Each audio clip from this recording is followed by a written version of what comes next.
ಎಳ್ನೀರು ಪಾಯಸಮ್ಗೆ ಎಳ್ನೀರು ತೊಗೊಂಡಿದ್ದೀನಿ. ಅದರಲ್ಲಿ 2 ಕಪ್ಪು ಅಷ್ಟು ನೀರು ಬರಬೇಕು. 400 ml ಇದೆ ನೀರು.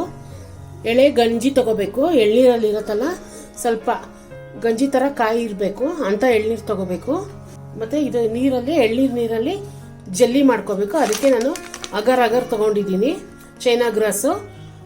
ಇವಾಗ ಯಾವ ಥರ ಮಾಡೋದು ಅಂತ ತೋರಿಸ್ತೀನಿ ನೋಡಿ. ಇದು ಪಾತ್ರೆಗೆ ಹಾಕಿ ಇದು ಇದು ಚೈನಾ ಗ್ರಾಸು ಅಗರ್ ಅಂತಾರೆ. ಇದನ್ನ 1-2 ಸತಿ ನೀರಲ್ಲಿ ತೊಳ್ಕೊಬೇಕು.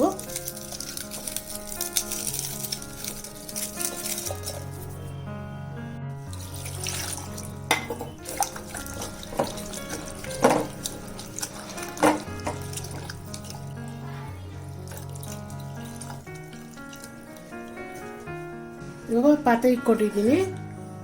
ಇದು ಎಳ್ನೀರು ಇದೆಯಲ್ಲ ಸೋಸ್ಕೋಬೇಕು, ಕಷ್ಟ ಎಲ್ಲ ಬರಬಾರ್ದು. ಇದಕ್ಕೆ ತೊಳ್ಕೊಂಡಿದ್ವಲ್ಲ ಚೈನಾ ಗ್ರಾಸ್ನ ಹಾಕೊಬೇಕು. ಇದಕ್ಕೆ ಸಕ್ಕರೆ ಹಾಕೊಬೇಕು. 3 ಟೇಬಲ್ ಸ್ಪೂನ್ ಸಕ್ಕರೆ ಹಾಕೊಂಡಿದ್ದೀನಿ.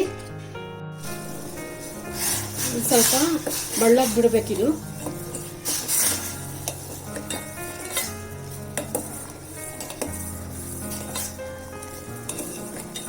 ಅದು ಚೈನಾ ಗ್ರಾಸ್ ಎಲ್ಲ ಚೆನ್ನಾಗಿ ಕರಗಬೇಕು, ಸಕ್ಕರೆ ಎಲ್ಲ ಕರಗಬೇಕು.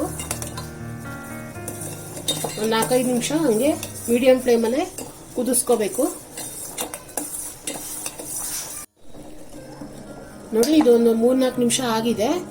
ಸ್ಟವ್ ಆಫ್ ಮಾಡಿ ಬೇಕಿಂಗ್ ಟ್ರೇ ಅಥವಾ ಇನ್ನ ಸ್ಟೀಲ್ ತಟ್ಟೆ ಯಾವ್ದಾದ್ರೂ ಪರವಾಗಿಲ್ಲ, ಇದಕ್ಕೆ ಹಾಕೊಂಡ್ಬಿಡ್ಬೇಕು.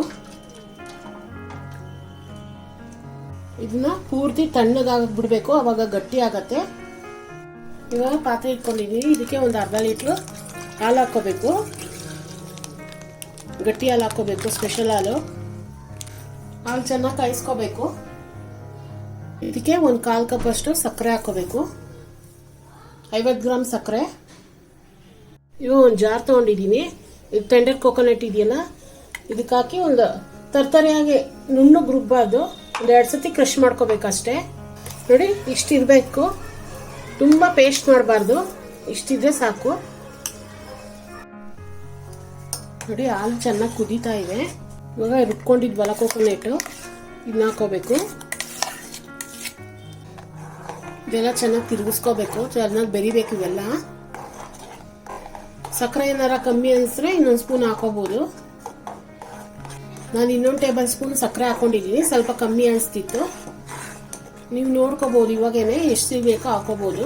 ನಾನು 1/4 ಕಪ್ಪು ಪ್ಲಸ್ 1 ಟೇಬಲ್ ಸ್ಪೂನ್ ಹಾಕಿದ್ದೀನಿ ಸಕ್ಕರೆ. ಇದೊಂದು 2 ನಿಮಿಷ ಕುದಿಬೇಕು. ಕೈ ತಿರುಗಿಸ್ತಾ ಇರಬೇಕು, ತಳ ಹಿಡಿಬಿಡುತ್ತೆ. ಬಿಟ್ಟು ಎಲ್ಲೂ ಹೋಗ್ಬಾರ್ದು, ಉಪ್ಪು ಬಿಡತ್ತೆ. ಆಮೇಲೆ ಇಲ್ಲೇ ತಿರುಗಿಸ್ತಾನೆ ಇರಬೇಕು. ನೋಡಿ, ಇದು ಒಂದು 2 ನಿಮಿಷ ಕುದಿಸಿದ್ದೀನಿ ಚೆನ್ನಾಗಿ. ಇವಾಗ ಆಗಿದೆ. ಇದು ಸ್ಟವ್ ಆಫ್ ಮಾಡಬೇಕು. ಒಂದು 3 ಏಲಕ್ಕಿನ ಪೌಡ್ರ್ ಮಾಡ್ಕೊಂಡಿರೋದನ್ನ ಹಾಕೋಬೇಕು. ಇದಕ್ಕೆ ದ್ರಾಕ್ಷಿ ಗೋಡಂಬಿ ಏನು ಬೇಡ. ನಾವು ಜಲ್ಲಿ ಮಾಡ್ಕೊಂಡಿದ್ವಲ್ಲ ಅಗರ್ದು, ಅದು ಫುಲ್ಲು ಸೆಟ್ ಆಗುತ್ತೆ. ಅದನ್ನ ಕಟ್ ಮಾಡಿಬಿಟ್ಟು ಇದಕ್ಕೆ ಹಾಕೋಬೇಕು. ಅದು ಹಾಕೋಕೆ ಮುಂಚೆ ಇದು ಫುಲ್ಲು ತಣ್ಣಗಿರ್ಬೇಕಿದು. ಅದು ಚಿಲ್ ಮಾಡ್ಕೊಂಡು ತಿನ್ನೋಕೆ ಚೆನ್ನಾಗಿರುತ್ತೆ. ನೋಡಿ, ಇದು ಗಟ್ಟಿಯಾಗಿದೆ. ನೋಡಿ, ಪ್ರೆಸ್ ಮಾಡಿದ್ರೆ ನೀಟಾಗಿ ಗಟ್ಟಿಯಾಗಿದೆ. ಇವಾಗ ಇದನ್ನ ಕ್ಯೂಬ್ಸ್ ಆಗಿ ಕಟ್ ಮಾಡ್ಕೋಬೇಕು.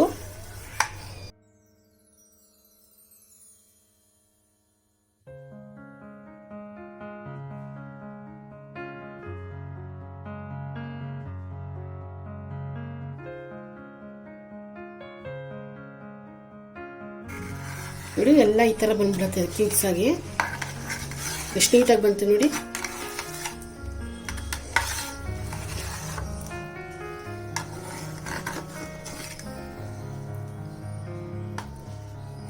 ನೀವು ಸಣ್ಣ ಬೇಕಾದ್ರೆ ಸಣ್ಣ ಮಾಡ್ಕೋಬಹುದು.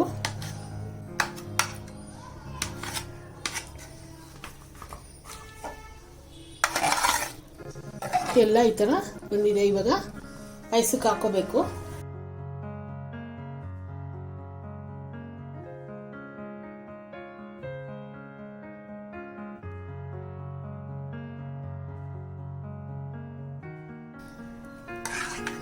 ಇದೆಲ್ಲ ತಣ್ಣಗಿದ್ರೆ ತುಂಬ ಚೆನ್ನಾಗಿರುತ್ತೆ. ಫ್ರಿಜ್ಜಲ್ಲಿ ಚಿಲ್ ಮಾಡ್ಕೊಂಡು ತಿನ್ಬೇಕು ಇದನ್ನ. ನೋಡಿ, ಟೆಂಡರ್ ಕೋಕೋನಟ್ ಪಾಯಸಂ ರೆಡಿಯಾಗಿದೆ. ತುಂಬ ಚೆನ್ನಾಗಿರುತ್ತೆ ಸ್ವೀಟ್ ಇದು. ಸಮ್ಮರ್ ಟೈಮಲ್ಲಿ ತುಂಬ ರುಚಿಯಾಗಿರುತ್ತೆ ತಿನ್ನಕ್ಕೆ.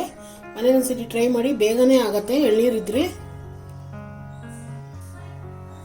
ಲೈಕ್ ಮಾಡಿ, ಶೇರ್ ಮಾಡಿ, ಸಬ್ಸ್ಕ್ರೈಬ್ ಮಾಡಿ. ಏನಾದ್ರು ಡೌಟ್ ಇದ್ರೆ ಕಮೆಂಟ್ ಮಾಡಿ.